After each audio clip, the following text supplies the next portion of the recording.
Hello, this is question 7 on your June 2018 paper from AQA, and you have a function f has domain R and range this one. So y is any real number above e. This value is e. The graph of y equals fx is here, and the gradient of the curve is given by this function. We have to find an expression for fx.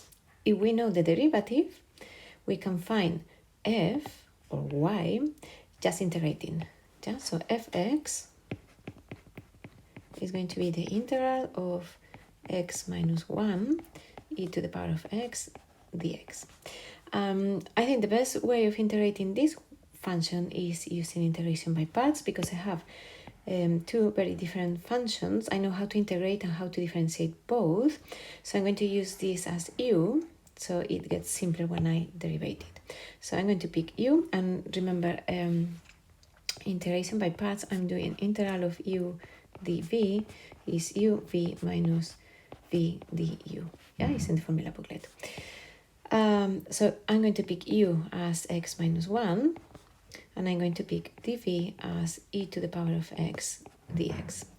I'm going to derivate this one because I need du, so du is going to be dx, yeah, or du by dx is 1, which means du is dx, and I'm going to integrate this one to have v. So v is going to be the integral of e to the power of x dx that we know is e to the power of x. And now I'm going to substitute in the formula. So this is going to be equal to uv, just using the formula, uv, u is x minus 1, v is e to the power of x, so x minus 1 multiplying e to the power of x minus integral of v du. v is e to the power of x, du is dx. And that's a very simple integral, so I have x minus 1 e to the power of x minus e to the power of x, plus my constant of integration. I can reorganize this slightly better, so I have x e to the power of x minus e to the power of x minus e to the power of x. Yeah, if I expand that bracket, I have x e to the power of x minus e to the power of x minus e to the power of x plus c, which is x e to the power of x minus 2 e to the power of x plus c.